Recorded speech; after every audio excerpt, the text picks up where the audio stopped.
When you look at the kind of presence an empath brings into a room, it's different. It's not loud, it's not forced, and it's not performative. It's open. There's a level of emotional accessibility there that most people don't consciously develop. They're not constantly calculating how they're being perceived. They're not filtering every reaction to maintain an image. They're simply present. And that presence creates visibility. But here's the part that most people don't immediately understand. Visibility without defense can be unsettling to the wrong person. Because most people, at some level, are guarded. They manage impressions. They adjust their behavior depending on who's watching. They hold parts of themselves back, not always intentionally, but consistently. So when they encounter someone who isn't operating behind those same layers, it creates contrast. And contrast has a way of revealing things people aren't ready to face. An empath's openness doesn't just show who they are, it highlights what others are not expressing. It exposes hesitation, insecurity, inconsistency, not because the empath is pointing it out, but because authenticity has a way of making everything else more visible. And for someone who is already carrying self-doubt or internal conflict, that visibility can feel uncomfortable. It's like standing next to a clear mirror when you weren't expecting to see your reflection. You start noticing things you usually avoid: how much you filter yourself, how often you adjust your behavior, how disconnected you might feel from your own authenticity. Now, here's where the shift happens. Instead of processing that discomfort internally, many people redirect it. They don't say, "This is showing me something about myself." They say, "There's something off about them." It's subtle, but it's a protective mechanism. Because it's easier to question someone else's openness than it is to confront your own lack of it. So what begins as admiration can quietly turn into irritation. What felt refreshing at first starts to feel intimidating. And because the empath isn't doing anything overt to cause it, the feeling doesn't have a clear outlet. It stays beneath the surface, unspoken but active. That's where resentment starts to form. Not loud, not obvious, but present. It shows up in small ways. A dismissive comment, a shift in tone, a lack of support where there used to be encouragement. And from the outside, it doesn't always make sense. Because the empath hasn't changed. Their behavior is consistent. Their openness is the same. What changed is how it's being perceived. Because when someone is comfortable with their own identity, they can appreciate authenticity without resistance. But when there's internal conflict, authenticity feels like pressure. It highlights the difference between who someone is and who they think they should be. And that difference, when left unresolved, doesn't disappear, it redirects. So the empath becomes the target, not because of what they've done, but because of what they represent. And that's the pattern. The very thing that makes them genuine becomes the thing that others struggle to be around, not because it's wrong, but because it's real. And real has a way of revealing what isn't. Now take that a step deeper. It's not just about being open, it's about what an empath can see without being told. Most people move through conversations on the surface. They hear words, they respond to what's said, and they stay within the boundaries of what's obvious. But an empath doesn't stop there. They pick up on tone, pacing, hesitation, micro shifts in expression. They notice when someone says one thing but feels another. And here's the key: they don't always point it out. In fact, most of the time, they don't. But the awareness is still there. And that awareness changes the dynamic, even in silence.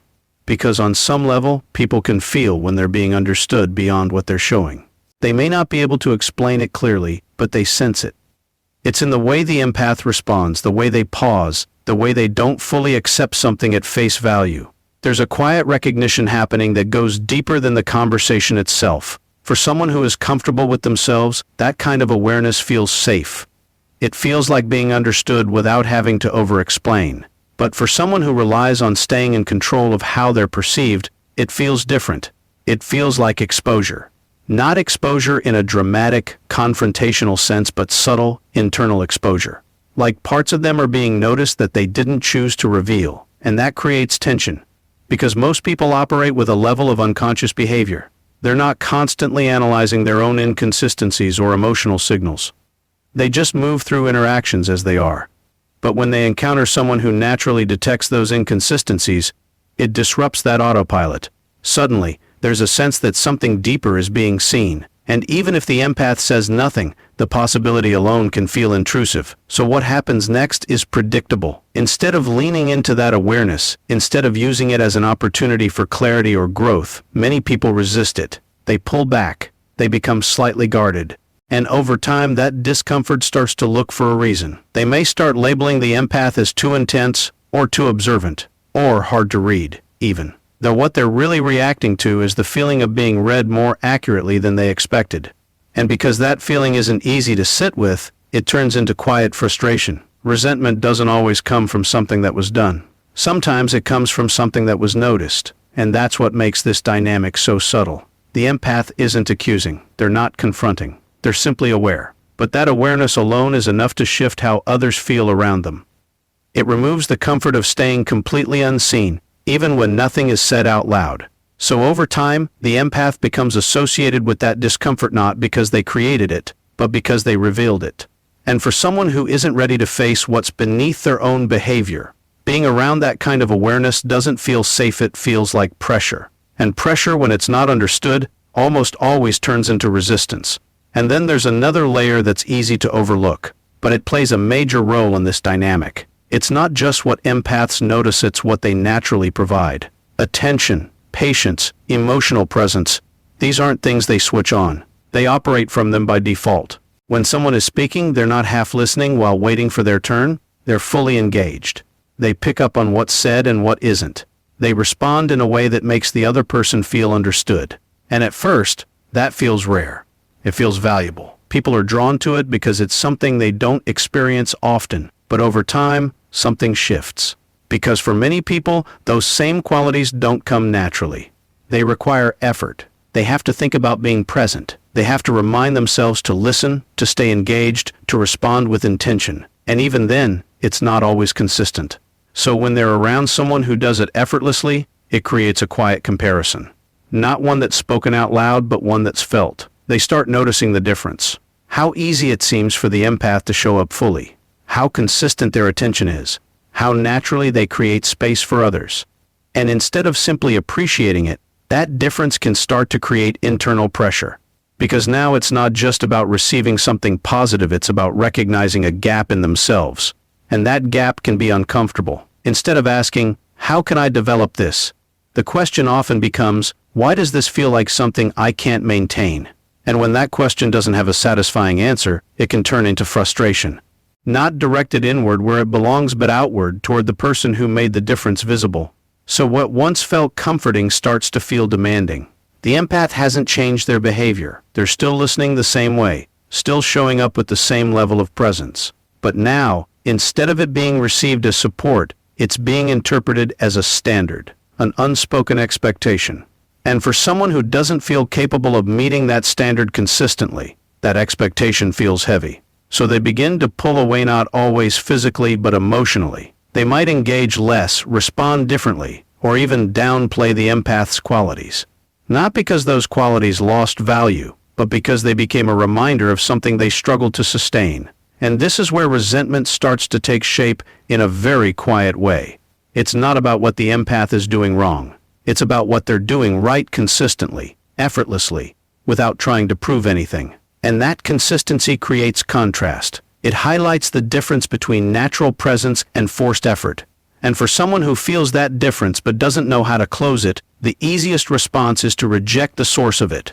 So the same qualities that once drew people in begin to create distance. Not because they lost their impact, but because they revealed something deeper than people expected to face. And not everyone is willing to sit with that. Now here's where the pattern becomes even more complex, because it's not just about what the empath gives, it's about when they finally stop giving it. In the beginning, empaths tend to allow more than they should. They listen longer, they tolerate more, they give people the benefit of the doubt even when something feels off. Not because they don't see the issue, but because they're trying to understand it. They assume there's context, a reason, something beneath the surface that explains the behavior, so they stay open. They keep the door unlocked longer than most would. They adjust, they accommodate, they absorb small inconsistencies without reacting immediately. And to the other person, this starts to feel normal. It creates a sense of access. A sense that no matter what happens, the empath will remain the same. Available, patient, understanding. But that's not sustainable, because even with a high tolerance, there's still a limit. And once that limit is reached, the shift is immediate. Not loud, not dramatic, but clear. The same person who was open becomes selective. The same access that felt constant becomes restricted. The empath doesn't always explain it in detail. They just adjust their behavior. Less engagement, more distance, stronger boundaries. And this is where the reaction comes in. Because from the other person's perspective, it feels sudden. It feels like something changed without warning. They don't always register the gradual buildup that led to that moment, the small things that were noticed, the patterns that were observed, the internal line that was slowly being approached. All they experience is the contrast between before and after. And that contrast feels sharp. What used to feel like acceptance now feels like rejection. What used to feel easy now feels limited. And instead of recognizing that the boundary is a response to accumulated behavior, they interpret it as a shift in the empath themselves. So the question becomes, why are they acting different? Instead of what led to this change. And when that question isn't answered honestly, the emotional response starts to fill in the gaps. They may feel cut off, even if the boundary is reasonable. They may feel judged, even if nothing was said directly. And because those feelings are uncomfortable, they don't always process them accurately. They convert them into something easier to hold: frustration, irritation, resentment. It's not about the boundary itself. It's about the loss of access they had grown used to. And here's the reality: the empath didn't suddenly become distant. They became defined. They stopped negotiating with behavior that didn't align, and they adjusted accordingly. But to someone who benefited from that openness without recognizing its limits, that adjustment feels personal. So instead of seeing it as a necessary correction, they see it as a withdrawal. And that's where resentment finds its footing. Because it's easier to resent a boundary than it is to understand why it was needed in the first place. And once that line is drawn, the dynamic is never the same again. Because access, once restricted, doesn't return to what it was before. And when you step back and look at the full picture, there's one more layer that ties all of this together. It's not just what empaths do, or what they notice, or what they give, it's what their presence represents. Because without saying much, without forcing anything, they create contrast. And that contrast acts like a mirror, not a literal one, but a psychological one. When someone spends time around an empath, they're not just interacting, they're being reflected back to themselves. The empath's calm, their awareness, their emotional depth, it highlights patterns in the other person. How they communicate, how they react, how consistent they are, how aligned they are with what they say versus what they do. And here's the important part: the empath doesn't have to point any of this out. The reflection happens naturally. In the way they listen without interrupting, in the way they pause before responding, in the way they don't chase validation or react impulsively. All of that creates a quiet comparison. And for someone who is comfortable with themselves, that reflection can be grounding. It can even be inspiring. But for someone who avoids self-reflection, it feels different. It feels like pressure. Because now there's something in front of them that doesn't match their usual environment. There's no distraction, no noise, no easy way to stay on autopilot. The presence of the empath slows things down just enough for patterns to become visible. And once those patterns are visible, they're harder to ignore. So a choice has to be made. Either look inward and adjust, or look outward and deflect. And not everyone chooses the first option, because self-reflection requires accountability. It requires acknowledging gaps, inconsistencies, behaviors that don't fully align. And that's uncomfortable. It takes effort, honesty, and a willingness to change. So instead of going through that process, some people take a different route. They devalue the source of the reflection. They start minimizing the empath's qualities, calling them too much, or too sensitive, or hard to deal with. Not because those labels are accurate, but because they create distance. They reduce the impact of the mirror by questioning the clarity of it. If the mirror is flawed, then the reflection doesn't have to be trusted. And that's how resentment forms at its deepest level. Not from something the empath did, but from something they revealed. Their presence made it harder for someone else to stay disconnected from themselves. And instead of using that moment as an opportunity, it became something to resist. So the empath becomes associated with discomfort, even though what they're actually providing is clarity. And that's the paradox. The very people who could benefit most from that level of awareness are often the ones who push it away the fastest. Because being seen at that depth isn't easy. It removes the space where avoidance usually lives. And when avoidance disappears, what's left is the truth. And not everyone is ready to face that.